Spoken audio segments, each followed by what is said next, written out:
Today I'm going to do another repair project involving the home alarm system at our house.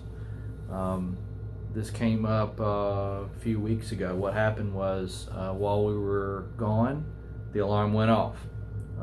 Turned out to be a false alarm because the sensors that were tripped were all of the motion detectors. So that was the first clue, is it was all the motion detectors were tripped, all of them, at the same time. So we canceled that false alarm, and then I did a little bit of diagnosis, and I'm going to show you what I did. But first I'm going to show you what the panel at our house looks like. I'm in a room in our basement. This is the most secure room in the whole house. It's a concrete room. It's right next to our emergency shelter. It's actually the next room over, and this room's all concrete, and it has a steel door with a push button combination lock on it. So there's some other stuff in this room. In addition to the security system, the load centers are in here, and the network equipment and servers and video stuff. But today we're going to focus on this panel. So I put this in when I built the house 4 years ago. This is a Honeywell alarm system, and the big Geo alarm here, that stickers on there because that's the outfit that monitors it for me. So let me tell you a little bit about our alarm system, and then it'll make more sense in a minute. This is an alarm system that handles 16 zones as you buy it, but I wanted to have more zones than that in the house. So these two modules are what they call zone expanders. They're just little plastic cases, and inside there's a circuit board, and then all these wires run into these. These are each contain 8 more zones apiece. So our house has 32 zones of monitoring. So one of the issues is of all those zones, like 12 or so of those zones are motion detectors. And then in addition to having a lot of motion detectors, I think there's 12 or 14 smoke detectors. There's 6 alarm sirens, and there's 3 keypads. So all that equipment, things like motion detectors and alarm keypads and sirens, require power. And as this thing comes, it only provides a certain amount of current for all your equipment. So in my case, I had to add some auxiliary power supplies when I put it in. So that's one of the reasons why there's 3 alarm transformers down here at the bottom. I put in 3 outlets to plug them in when I built this. So one of these powers the alarm's built-in power. So it powers the alarm panel itself, and then it powers a few things. I think the keypads maybe are all powered through it. Then one of these primarily runs the sirens. Okay, it's actually this one, guaranteed, because these 2 are warm because they're actually doing something. The sirens, there's a whole power supply sitting there to run the sirens that 99% of the time is doing nothing but at the ready. But when the system goes off and all 6 of those sirens light up, this one's got to deliver, so it's got to be on there too. So anyway, so there's 3 power supplies. So because of that, there's actually 3 batteries, and I'm going to show you the inside of the power supplies now.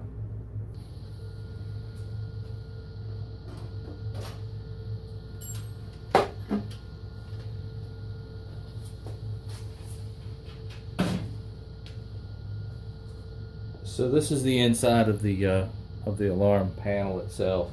This is the main PCB that runs everything. You can see this is where it's hooked into the computer network. This is where all the different stuff's hooked up, like the zones. And then these 2 are accessory power supplies. So there's 2 accessory power supplies, and then there are 3 backup batteries. So this backup battery runs the main board, this one runs this power supply, and this one runs this power supply. So I traced out what powers all of the motion detectors, and it's this wire here, which you can see is here. So it's this power supply that is suspected to be bad because of the incident we had where all of the motion detectors went off. So one of the things I did as an experiment is I actually armed the system away, and then I was down here at the panel, and I actually disconnected the power wire to all of the motion detectors, and and pretty much powered down all the motion detectors. And when I did that, I got the exact same result as what happened that day. The alarm went off, the central station was notified. I had already called the central station and put the system on test, so of course they didn't even respond. But the central station was notified. I got all the text messages of all the alarm motion only zones that were powered by this. So I demonstrated by that little experiment that yes, if this thing loses power and doesn't power all of the motion sensors, that's exactly what it does, just like it did that day. The problem is it's working now. The lights are on, and all the motion detectors are functioning. So that's kind of the question. So the problem is that this power supply or not. So one of the things I noticed first off, there's this big heat sink here, and if you feel this heat sink, it's real hot. You feel this one, it's not. So this is the one that I was telling you that powers those alarm sirens. So this power supply is just sitting here doing nothing. This heat sink is really hot. Just touching it like that, leave it there for more than a fraction of a second would burn your fingers. So it's really hot. There is a warning actually that says it's supposed to be hot. So maybe this thing is drawing too much current. So that's what we're going to do. We're going to check and see how much current this is drawing. Okay, so to do this, these two terminals here, red and black, that's the power output from this power supply. And they run through this wire here that goes over to a distribution terminal block over here outside of the panel. It goes all the motion detectors. So what I need to do is measure the current through one of those wires. This is too tight for me to get my clamp meter in there and check it. So I'm just going to disconnect one. So you might be thinking to yourself, Vance, you shouldn't be messing with this with it powered up. This is just 12 volt DC, okay? So this will not shock you at all. The only thing I do need to be careful of is shorting something out and burning one of these circuit boards up. So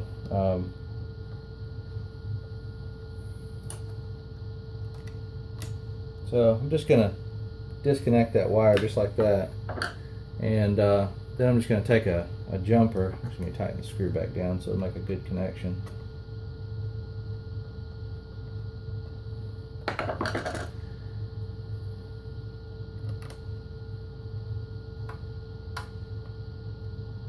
I'm just going to put a jumper on it like that.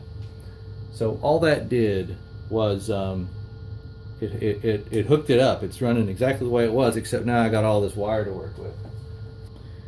What I'm going to be using to do this is a little clamp ammeter. So I'm just going to put this thing on its lowest range of 2 amps, and then I'm going to put it on DC. Which I believe is this button. We'll put it on DC, and then when you put it on DC current, you have to zero it. So you see it's reading something. Hit the 0 button. It's now zeroed. We're just going to take this and hook it into the circuit somewhere, like here, and then we get a reading right there of how many amps are flowing through this red wire. So I think you can see that there. It's a 0.26 amps DC, and we'll just disconnect it and make sure it's still zeroed correctly. It's pretty close. This 0 is pretty sensitive on this thing, so you always want to check that. DC amps, this little clamp meter, it has to be zeroed. Yeah, so about 0.25 amps, which is about 250 milliamps, which is how this power supply is rated. And this power supply is rated for 1200 milliamps. I looked up the spec sheet. It's rated for 1200 milliamps. So it is certainly not delivering more power than it's rated for. So it's not like we've poorly designed it. Okay, so now I'm gonna take this jumper back out here.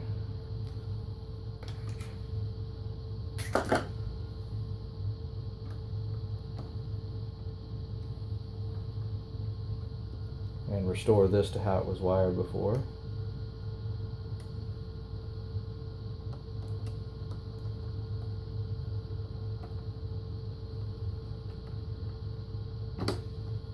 Okay, so the next thing I was going to do is just, again, I'm going to put this thing on the 2 amp range, put it in DC, zero it.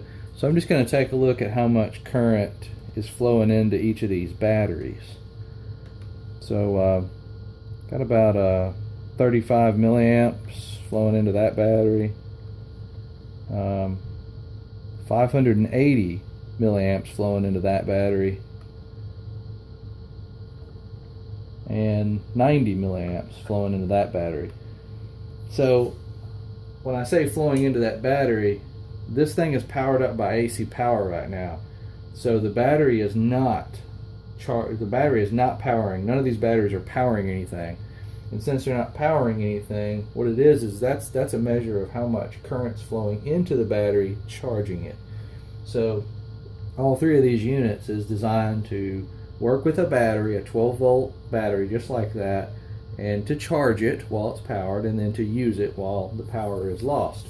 So this battery, which is the one that's hooked to the suspected power supply, is charging at a little higher rate. It actually feels pretty warm.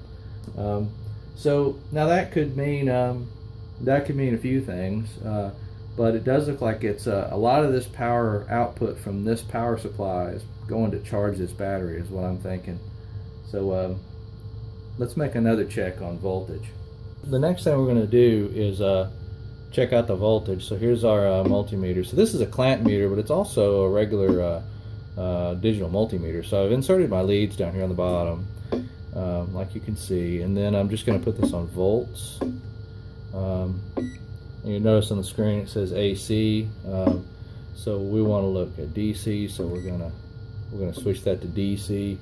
And you can see it's reading 0 now because the leads aren't hooked to anything. So what I'm going to do is just check the voltage at each of these batteries. Alright, so first battery, 13.62. Second battery, 5.82. That certainly looks different. Third battery, 13.73. So that also looks pretty suspicious. This battery is getting a low voltage. So, but right now we're checking the voltage of that battery. We're actually checking the voltage of the system, of the battery and the charging system together. So what we're going to do next is disconnect those batteries, and then we're just going to check it again. So see how much the voltage is on each battery individually.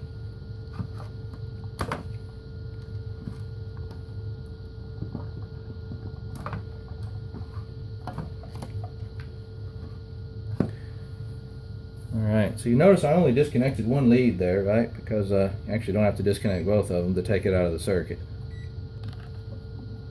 I'm going to put our leads on the two terminals. Alright, so this battery by itself, 13.6 volts. Middle battery, 4.05 volts.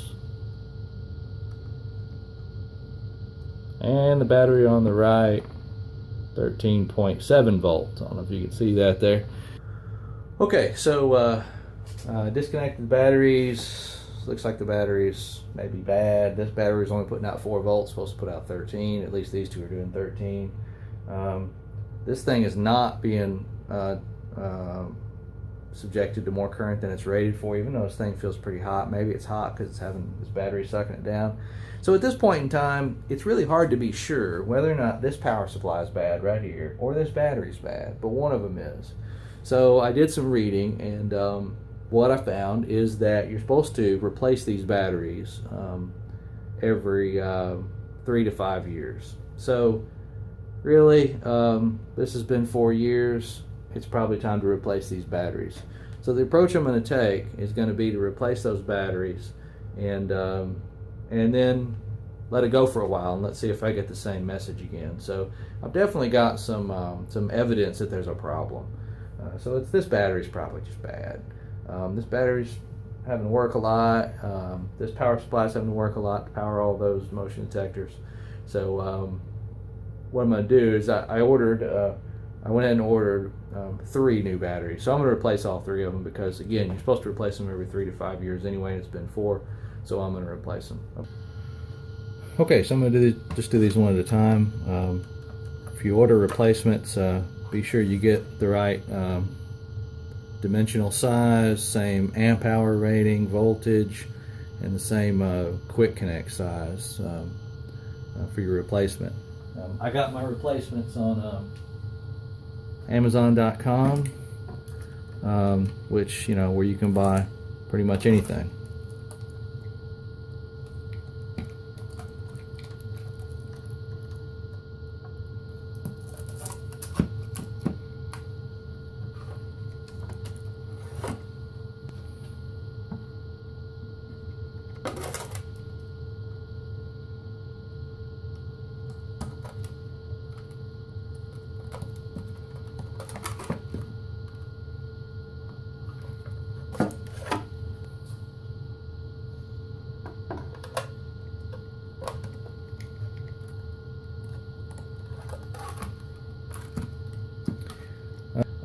What I'm going to do now is we're going to check it again, do a similar check we did a minute ago.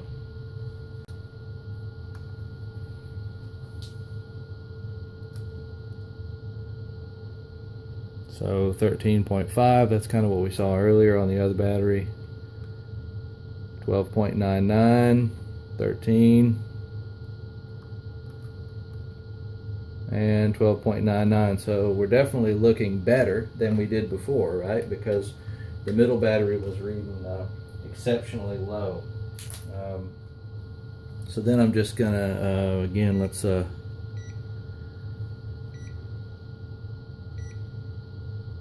these are new batteries, so I don't know how they do with new batteries, whether or not they come charged. My guess is no, because this one's drawing about 200 milliamps. That one's drawing about 85 milliamps. That one's drawing about 124. So that's just because my explanation on that is because there's new batteries. I think the particular charge level probably varies with the new battery. When I was reading about this on the internet, this was a really good idea that a lot of people recommended. Is put a tag on these so you know when you put them in. So I guess you could also, like, for example, I could have put installed January 2016, replace January 2020, I suppose. Replace before then, because that'd be 4 years. Okay, so I think this one's all set. I closed the panel up, the new batteries are hooked up. I might add that I did not call the alarm monitoring company before I did this and put the unit on test. And while I was working on it, I got a call. I got a text from GeoArm, and then I also got a call from GeoArm. It wasn't an alarm call, and I didn't have to give them my password or anything, but they called me and just said, hey, we want to let you know your alarm system has a low battery. And I'm like, well, it has no battery right now. It's unplugged. I'm changing it. So central monitoring is the way to go. You don't want to try to have an alarm system without central monitoring, because if you're away from home, you need somebody to handle it for you. So and GeoArm are very reasonably priced, and that's who I've used since I put this thing in. And they've done a good job. So that's it for this project. I hope this fixes it. If it doesn't, it's the power supply. I mean, I'm pretty sure if that battery doesn't fix it, it's the power supply. And those batteries are due to be replaced anyway. So thank you very much for watching. Talk to you guys later.